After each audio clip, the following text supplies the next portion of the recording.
মানুষ ছোট থাকলেও শিশু থাকেন, অনেক বয়স হয়ে গেলেও তারা শিশুবৎ হয়ে যান। এই হাইড্রেঞ্জিয়া গাছটাও তাই। যখন এর কচি ফুল থাকে, প্রথমে যেটা দেখালাম সেটা যেরকম দেখতে, এই যেটা এখন বুড়ো ফুল, এটাও প্রায় একই রকম দেখতে। মানুষের চরিত্রের সাথে এই গাছগুলোর চরিত্রেরও অনেক মিল আছে, খুঁজে নিতে হয়। আমার বারান্দা বাগানে শীতের, বসন্তের তথা গ্রীষ্মের ফুলের সমাহার, তথা এখন ডাল্লেখাসেনির সাথে পুঁই গাছটাও দিব্য মাথা চাড়িয়ে দিয়েছে। আশা করে বসে আছি খুব শিগগিরই একখানা টমেটোও ধরবে। নেহাত একটু ফাঁকা ফাঁকা জায়গা রাখতে হয়, তাই না হলে আমার যদি পুরোপুরি কন্ট্রোল থাকতো আমি সবটুকুতে গাছ লাগাতাম। আমার খুব ইচ্ছা লাল শাক লাগানোর এবং বারান্দা বাগানে, দেখি পূরণ হয় কি না।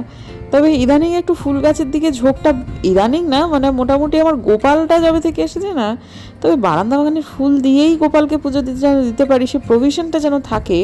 হ্যাঁ, নিচের ফুল দিয়ে হয়ে যায় সেটা আলাদা কথা, কিন্তু অন্তত প্রভিশনটা যেন থাকে যে যদি নিচের ফুল কম থাকে আমার গোপালের পায়ে ফুল দিতে পারি। তাই জন্য একটু ফুল গাছের দিকে ঝোঁকটা বারান্দা বাগানেতে বেশি হয়েছে। তা নইলে শুরুর দিকের বন্ধুরা জানেন আমি বলতাম একটা গোলাপ গাছে গোলাপ ফুটলে যতটা আনন্দ হয়, ঢ্যাঁড়স গাছে ঢ্যাঁড়স ফুললে আমার তার থেকে বেশি আনন্দ হয়। তো যাই হোক, আজকের আবহাওয়া অত্যন্ত মনোরম এবং কি চমৎকার কনসার্ট বাজাচ্ছে আমার উইন্ড চাইমসটা।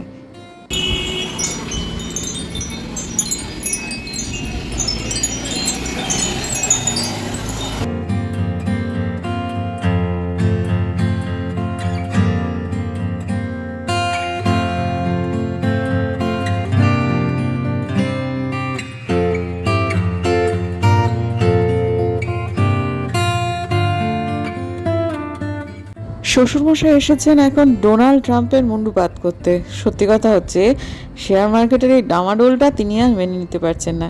যদিও শুধু ট্রাম্প কেন, যে কোনো কারণেই ডামাডোল হতে পারে, তবে ট্রাম্প বাবা জীবন যা শুরু করেছেন সে আর বলার মতো নয়।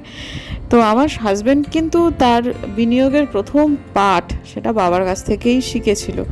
মানুষটির দূরদর্শিতা এবং ডিসিপ্লিন সত্যি কথা শেখার মতো।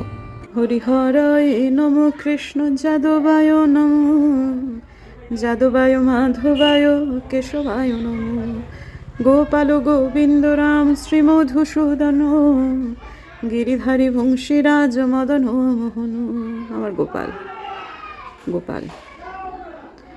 হরিহরায় নম, কৃষ্ণ যাদবায় নম, যাদবায় মাধবায় কেশবায় নম, গোপাল গোবিন্দ রাম শ্রীমধুসূদন, গিরিধারী বংশীরাজ মদন মোহন। শুভ সন্ধ্যা বন্ধুরা। আজকে দিনের বেলায় খুব একটা ব্লগ আমার হয়নি, বিভিন্ন কাজে ব্যস্ত ছিলাম, সেই জন্যতেই হয়নি। তারপরে একটুখানি গড়িমসিও ছিল, যেহেতু দুটো দিনের ব্লগ আমার কাছে ইতিমধ্যেই রয়েছে, সেহেতু ভাবছিলাম করবো কি করবো না। তারপর মনে হলো যে এই সময় দাঁড়িয়ে তো আমার হাতে আর কোনো কাজ নেই। আমার আসলে কাজ মানে মামুনি আসেনি, সাংসারিকই কাজকর্ম, প্লাস ব্যাংকে যেতে হয়েছে শ্বশুরমশার সাথে। বোধিসত্ত্ববাবু আসেননি কালকে রাত্রেবেলায়, মানে উনি এত নাগাড়ে যাতায়াত না, পাহাড়ি রাস্তায় করে উঠতে পারছিলেন না। কালকে যে ভোরবেলায় লোকটা বেরিয়ে গেছে, বলেই গেছে, জামা কাপড় নিয়ে দিয়ে সব কিছু করেই গেছে যে আমি কিন্তু আজকে ফিরবো না। ওর যে দুই সহকর্মী অম্লান এবং কৌশিকদা, তারাও কালকে কালিম্পংয়েতেই ছিল, ওদের একটা বাড়ি ভাড়া নেওয়া রয়েছে, সেখানেই তিনি ছিলেন। তো শ্বশুরমশার মনটা একটু খারাপ ছিল, তাই সকাল থেকে উঠে উপর নিচ, তারপরে একটু বাবার সঙ্গে একটু ব্যাংকে যাওয়া, টুকটাক এটা ওটা সেটা করা, এগুলো করতে করতেই মন করে যাওয়ার দিনটা কেটে গেছে। তো যাই হোক, এখন আবার সন্ধ্যেবেলায় মনে হলো যে না, ব্লগটা না করার কোনো কারণ নেই, শুধু শুধু ছুটি নেওয়ার না কোনো দরকার নেই। তো যেটা সারাদিনে আমাদের মধ্যে অনেকবার করে কথা হয়েছে, সেটা হচ্ছে অদ্ভুত একটা ব্যাপার জানেন তো, আমাদের কেন জানি না এই জিনিসটার সাথে অদ্ভুত একটা, শুধু এইটা না, দেখাচ্ছি, ওই ঘরে টুকুরের খানা রেখে দিয়েছে, এই যে কম্বলটা সরিয়ে দিয়েছে। আর যেই সে সরিয়ে দিয়েছে, মানে খুব গরম হচ্ছিল সেই জন্যই সরিয়ে দিয়েছে, আর যেই সরিয়ে দিয়েছে সঙ্গে সঙ্গে কী বৃষ্টি আর কি ঠান্ডা পড়ে এলো, হ্যাঁ। তো হ্যাঁ, কালকে যখন আমি ভিডিও এডিট করছি তখন এত হাওয়া যে বলার মতো না। আর কালকে ব্লগে আপনারা দেখেওছেন যে চাঁদি ফাটা রোদ্দুর হয়েছিল, কি ভীষণ গরম ছিল। আর আমাদের গরম পড়ার পর এসিটা সার্ভিসিং করানো হয়নি। তা আমরা সেটাকে করে নিয়ে তারপরে এসিটা চালাতে চাইছিলাম, তো সেই ছেলেটা সময় দিতে পারছে না, যার ফলে আমাদের এসিটা চলছে না ঘরে, শুধু ফ্যানে বেশ কষ্ট হচ্ছে। তাই জন্য আমি আর টুকুন মিলে দুটো ঘরে রেখে দিলাম। যেই রেখে দিলাম সঙ্গে সঙ্গে বৃষ্টি আর সেই ঠান্ডা, তা আজকে আমি বললাম যে বাবু আজকে আবার কালকে রাত্রে অত যে হাওয়া ফাওয়া দিচ্ছিল, জলো হাওয়া, কিন্তু বৃষ্টি হয়েছে কিন্তু আজকে ভোরবেলা থেকে মোটামুটি বেশ সকাল পর্যন্তই 7:30 অবধি ভালো বৃষ্টি হয়েছে, ঠান্ডা পড়ে গেছে। দেখুন দেখি, এটাকে এইখানে নিয়ে আসাই যাবে না, ওটা যেমন তেমন করে হোক আমাদের ঘরে কোনো একটা জায়গায় রেখে দিতে হবে। এই ঘরে বা ওই ঘরে করলেই এটা রীতিমতো ঠান্ডা পড়ে যায়। আর আমি তো আমার মেয়ের ওই কম্বলটা ডিভানে ভরে দিয়েছিলাম, পরে আবার টেনে বার করেছি, এমন ঠান্ডা। পুরো একটা যোগব্যায়াম ক্লাসে ভর্তি হয়েছে, ওর সপ্তাহে 3 দিন যেতে হয়, আজকে সেটার দিন। তো আদিত্য এসে নিয়ে যাবে, আর সেই আলপনা দ্বীপ দুপুর গেলেই আমি রানীর সঙ্গে যাব। সারাদিন একটা বাড়িতে বন্দি তো, এই সময়টা আর কিছুই না, এক পাক ঘুরে চলে আসে, সেটাই ওর আনন্দ। আদিত্য চলে এসেছে, আদিত্য ছেলে হয়েছে, 4 মাস হলো। আলপনা দি আর এই যে টুকুর, এরা যাবে হচ্ছে এখন ম্যামের বাড়ি। যা উঠে বস, উঠে বস। আলপনা দি দেরি হবে নাকি? যাও চটপট যাও। বেচারি যাবে কি বলুন দেখি, নিচে তখন ওই তালা দিতে দিতে আবার কোনো একটি ফরমাইশে, বাবার একটা কোনো ফরমাইশে তাকে ঢুকতে হয়ে যাওয়ার ভেতরে। এদিকে টুপুরের হয়ে যাচ্ছে দেরি, টুপুর দিচ্ছে হাঁক ডাক, আমি এদিক থেকে বলছি বেরো বেরো, আর ও বেচারি কোন দিকে যে যাবে, তাও যা হোক কোনো রকমে বেরোলো, বেরিয়ে তারপর সে গেল। কিছুই না, টুপুর এখন বড় হয়েছে, কিন্তু এইটুকুই আলপনা দিয়ে একটুখানি মুক্তির মতো একটা অবস্থা, যে কোনো রকমে সে একটুখানি বেরোবে, বেরিয়ে একটুখানি পাড়াটা ঘুরে এক পাক দিয়ে চলে আসবে। তো আমার না খুব শরীর খারাপ করছে, মানে হচ্ছে না আর কি। এরকম একটা অবস্থায় আমি ইলেকট্রনিক মেশিনে একটু প্রেশারটা মাপলাম, বেশ বেশি দেখাচ্ছে। তাই জন্য আমার শ্বশুরমশার কাছে যেটা আছে সেটা তো ম্যানুয়াল, সেখানে গেলাম। বাবা খুব নিখুঁত প্রেশার মেপে দিতে পারেন। তো যাই হোক সেখানে গেলাম, এবং গিয়ে আমি দেখছি হ্যাঁ একটু হেরফের হবে, প্রেশার বেশি এটা আমি বুঝতেই পারছি, কিন্তু মানে যেটা অ্যাকচুয়ালি মানে ইলেকট্রনিক মেশিন দেখাচ্ছে তার থেকেও বেশি, সেইটা আসলে ঠিক বুঝতে পারিনি। তো বাবা প্রথম দিকে অতটা সিরিয়াসলি নিচ্ছিলেন না ব্যাপারটাকে, প্রেশারের। আমার এই যে ঘুরতে টুরতে গিয়ে তো একটু প্রেশারে গড়বড় হয়েইছে বন্ধু, মানে ওষুধ পিষুধের একটু গণ্ডগোল হয়েইছে। তবে সেটা প্রত্যেক দিন না হলেও একদিন দুদিন তো হয়েছে, কিন্তু তারপরে এই আমার 4 বছরের কর্মসহায়িকা আমাকে যা ভালোবাসাখানা উপহার দিয়েছে সেটা আর বলার মতো নয়। আমার তারপর থেকেই আরও বেশি শরীর খারাপ, কিন্তু আজকে অত্যন্ত বেশি।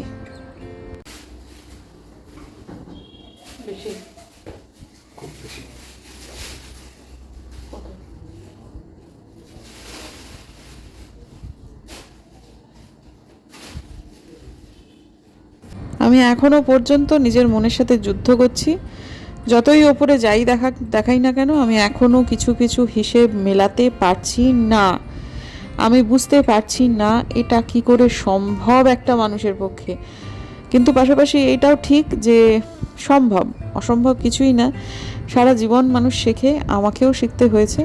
হাজব্যান্ড বারবার বলছে তুমি আলপনাদির সাথে বাদবাকিদের কোনো তুলনা করো না, আলপনাদি আলাদা মেটেরিয়াল। আমি কারোর সাথে তুলনা করছি না, কিন্তু কিন্তু কি বলবো, সে ভদ্রমহিলাকে রাখা মানে পুরো পরিবারের বিরুদ্ধে গিয়ে একটা সময় যুদ্ধ করা, তার ছেলের টিভি হওয়া, দীর্ঘদিন ভদ্রলোককে মানে আমার শ্বশুরমশাই তার আমাদের বাড়িতে এন্ট্রি বন্ধ করে দেওয়া, আমি যে কি কি করেছি, কি কি পাহাড়ে চড়েছি, কি কি সমুদ্রে ডুবেছি, কেবল আমি একাই জানি।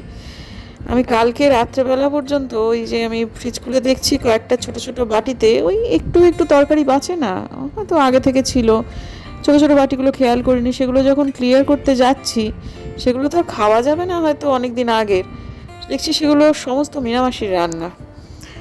আমি সেগুলো সব ফেলে দিলাম, আর তখনও আমার চোখ দিয়ে জল পড়ছে যে এটা কি করে সম্ভব।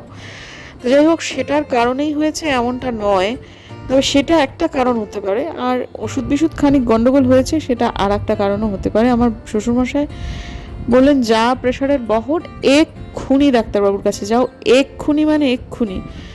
আমি সঙ্গে সঙ্গে ওপরে গেলাম, ডাক্তারবাবুকে ফোন করে দিলেন আমার শ্বশুরমশাই, অত্যন্ত ভদ্রলোক, সেই জন্য তিনি আমার জন্য অপেক্ষা করছিলেন আর কি। চেম্বার শেষ হয়ে যাওয়ার পরেও ডাক্তারবাবু আমার জন্য অপেক্ষা করছিলেন, ডক্টর কৌশিক সমাজদার। তো তার কাছে আমি আর টুকুর মিলে যাচ্ছি। আদিত্যকে আমার শ্বশুরমশাই ডাক্তারবাবুকে ফোন করার পর ডাক্তারবাবু একটু দাঁড়ান, একটু দাঁড়ানো, এক্ষুনি পৌঁছচ্ছে। আর উনি বসেন হচ্ছে সরকার মেডিকেল, মানে এই যে রবীন্দ্রনগর মানে সুভাষপল্লী বাজারের কাছে। আর ও ফোনটা রেখে আদিত্যকে ফোন করে দিয়ে তারপরে যে ডাক্তারবাবুর কাছ থেকে বেরোলাম। ওষুধ দিলেন এবং অত্যন্ত পজিটিভ মানুষ, মানে দৃষ্টিভঙ্গিটাই না আলাদা, মানে জীবন সম্পর্কে মানে এত ইতিবাচক এবং সহজ দৃষ্টিভঙ্গি, জটিলতা নেই। তো তার মানে কথা বলে অনেকটাই মনে হলো যেন ভালো লাগছে। তো বাড়ি ফিরতে গিয়ে বুঝতে পারলাম যে হঠাৎ দেখছি মানুষজন দৌড়চ্ছে হঠাৎ করে, মানে সুভাষপল্লী বাজারের ওখানটা না একটা পার্ক মতো আছে, ওইখানে একটা প্রাপ্তবয়স্ক বুড়ো লোক দেখছি দৌড়চ্ছে, তারপরে দেখছি কতগুলো বাচ্চা বাচ্চা ছেলে মেয়ে দৌড়চ্ছে। পরে বুঝলাম যে বৃষ্টি নামছে এবং আমরা এই সামান্য দূরত্ব পেরোতে না পেরোতেই মুষলধারে বৃষ্টি, মানে সেই মানুষগুলো বৃষ্টির ধরনটা বুঝতে পারছিল। যখন তারা দৌড়চ্ছিল তখনও ফোঁটা ফোঁটা বৃষ্টি পড়ছে, কিন্তু এই খানিকক্ষণের মধ্যে মানে ধরুন এই 45 থেকে 1 মিনিটের মধ্যে, 45 সেকেন্ড থেকে 1 মিনিটের মধ্যে মুষলধারে বৃষ্টি নেমে গেল। তো আদিত্যর এখান থেকে আমরা নামলাম, নেমে ওকে মানে ভাড়াটুকু গাড়িতে বসেই দিয়েছি, তারপরে নেমে ঢুকতে ঢুকতে হালকা করে খানিকটা ভিজে গেলাম। আমাদের তো অল্প একটু দূরত্ব, গেট থেকে আর আমাদের বারান্দা কতটুকু দূরত্ব। যাই হোক, তারপরে ওষুধ, নতুন ওষুধ দিয়েছেন ডাক্তারবাবু, তো সেটা খেলাম, একটা ঘুমের ওষুধও দিয়েছেন। আমার তো ডিনার কোন সত্য যুগে হয়ে গেছে। তো এখন আমি দেখলাম যে এই জায়গাটা যদি আমি পরিষ্কার না করে শুই না তাহলে ভালো লাগছে না, মানে আমি অনেকক্ষণ থেকে করবো করছি কিন্তু শরীরটা এত খারাপ লাগছে। আর ডাক্তারবাবুর সাথে কথা বলেও অনেকটা যেন মনটা ভালো লাগছে, মানে পজিটিভ মানুষ, তিনি শুধু কথা দিয়েই অনেক কিছু জয় করে ফেলতে পারেন। তো এখন আমি কিন্তু ঘুমের ওষুধখানাও খেয়ে ফেলেছি, কিন্তু আমি জানি যে একটু সময় লাগবে। আমি হাতে মোটামুটি মিনিট 10 সময় নিয়ে এই ঘরটুকু অন্তত একটু সাফা করে নিতে চাইছি, তা নইলে আমার কোনোভাবেই হবে না আর কি। তো মানে আমি ঘুমিয়ে শান্তি পাবো না, আমি ঘুমোলেও মনে হবে মাঝরাতে উঠে গিয়ে একটুখানি পরিষ্কার করি। তো এটা করতে বেশিক্ষণ একটা সময় লাগেনি।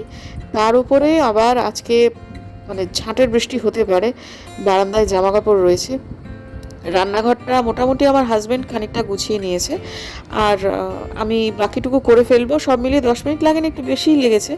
কিন্তু এই ঘরটা যদি ক্লিন না করে শুই না বন্ধু, আমার খুব অসুবিধা হবে। আর আমার হাজব্যান্ড কিন্তু একটা জিনিস বলে দিয়েছেন পরিষ্কার স্পষ্ট বয়ানে, আমার হাজব্যান্ডও তো মানে ওই মাসিকে অত্যন্ত ভালোবাসতেন। তিনি বলেছেন যে আর কিন্তু এই ভদ্রমহিলার এই বাড়িতে কোনো এন্ট্রি নেই, কারণ তিনি কিন্তু খুব স্বাভাবিকভাবে আমাদের বাড়ির কাজটি ছাড়েননি। তিনি এমন কিছু করেছেন যার ফলে আমরা অত্যন্ত হতাশ এবং দুঃখিত হয়েছি। তিনি যদি বলতেন যে আমি রিটায়ার করব এবং আমি পারছি না, এবং সেটা যদি সত্যভাস হতো, মানে তিনি সেটাই অ্যাকচুয়ালি বলেছিলেন, কিন্তু অ্যাকচুয়ালি সেটা সত্যভাস ছিল না, তিনি মিথ্যাভাস করেছিলেন।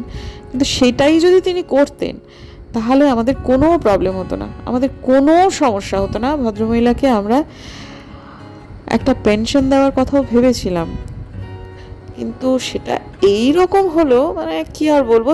তবে ভদ্রমহিলা নিজের, জানি না, ঠিক আছে বন্ধুরা ছেড়ে দিন, মানে প্রসঙ্গটি এবার থাকুক।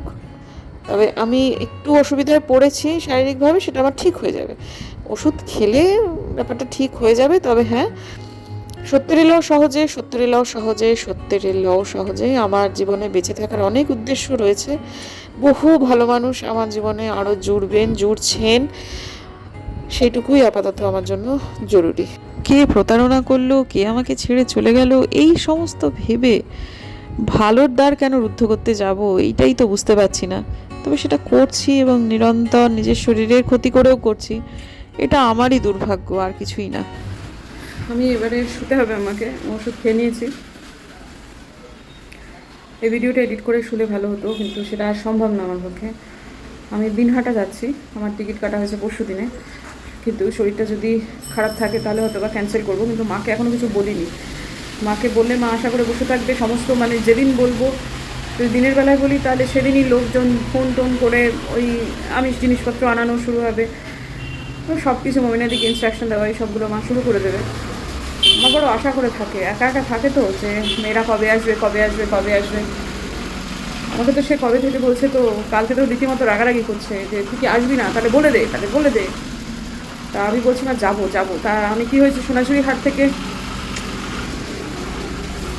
সোনাঝুরি হাট থেকে আমি একটা যে মায়ের জন্য শাড়ি এনেছি, মা আর সেটা নববর্ষের শাড়ি আর কিছু কিনবে না। তো মা আমাকে আমি বলেছি, মা আমি যদি যেতে না পারি তো নিজের জন্য কিছু করে না, না ঠিক আছে তাহলে ছেড়ে দেন, আমার কত শাড়ি আছে। এটা ঘটনা যে মার কাছে এরকম প্রচুর শাড়ি আছে, মা হয়তো সেগুলো অস্তিত্বও ভুলে গেছে। কিন্তু বললেন যখন, মানে মনে মনে সেটা একটা বুঝে গেলাম যে মা আশা করে আছেন যে আমি যাব, এবং আমি যে শাড়িটা কিনেছি সেইটাই মা পরবেন, সেটা মনে মনে আশা করেছিলেন। তা সেটার জন্য আর কি মা ওরভাবে বলছিলেন। তো যাই হোক ঠিক আছে, আমি বুঝলাম যে নববর্ষের আগে একবার একটু মায়ের কাছে যেতেই হবে আমার। আর তারপরেতে আমি ওই যাবো কি যাবো না, মানে আমি যাবো, সঠিক সময়টা আর কি বুঝে পারছিলাম না। সেই জন্য মা ওই ঠাকুরকে চড়াহাট কালীবাড়িতে মা ইয়েতে শাড়ি দেন। তারপর রামকৃষ্ণ ওই জায়গাটাতে কি বলে গোধূলি বাজার যে কালীবাড়ি, সেখানেও শ্রীরামকৃষ্ণদেব এবং সারদা মায়ের প্রতিমূর্তি আছে, তাতেও মায়ের দেওয়া শাড়ি ওরা পরায়। তো বলেছিল তুই আয়, তোর সাথে গিয়ে আমি দিয়ে আসবো ওখানটা। তো যেহেতু আমি একটু অনিশ্চয়তার মধ্যে আছি, মানে কবে যাব আমি জানি যাব, কিন্তু কবে যাব সেটা নিয়ে, সেজন্য মা রাগ করে নিজেই গিয়ে দিয়ে এসেছে। এইসবগুলো তো চলছে, যার ফলে আমার দিনহাটায় যাওয়াটা নববর্ষের আগে খুবই দরকার হয়ে পড়েছে। আর এগুলো কি নিজে কাউকে একটা দিয়ে পাঠিয়ে দিলে, শাড়ি পাঠিয়ে দিলাম, এগুলো কি সেই ফিলটা আসে বলুন দেখি? বয়স্ক মানুষ, মেয়ের পরীক্ষা শেষ হয়েছে, মার প্রত্যাশা ছিল যেদিন মেয়ের পরীক্ষা শেষ হবে পরের দিনই আমি চলে যাব, সেই রকমই মার ইচ্ছা ছিল বা আশা ছিল। সেটা তো আর হলো না। এখন আমি কোনোভাবেই যাওয়াটা ক্যান্সেল করতে চাইছি না, কিন্তু প্রেশারের এই অবস্থা নিয়ে, মানে ব্লাড প্রেশারের অবস্থা নিয়ে মাকে না বিপদে পড়তে হয়। যে ওষুধ তো চালু হলো, ডাক্তারবাবু বললেন যে তাতে কোনো প্রবলেম নেই যাওয়ার ক্ষেত্রে, কিন্তু যদি আমি দেখি শরীর খারাপ করছে, তাহলে দেখি কি করি। মায়ের আশাভঙ্গ করে তো কী যে করবো জানি না। চলুন বন্ধুরা, দেখা হচ্ছে কালকে একটা নতুন ব্লগে। যদি আমার ভিডিও ভালো লাগে সাবস্ক্রাইব করবেন, পাশে নোটিফিকেশন বেলটা অন করবেন, যাতে ভিডিও দিলেই নোটিফিকেশন চলে যায় আপনাদের কাছে। দেখা হচ্ছে আগামীকাল, ততক্ষণ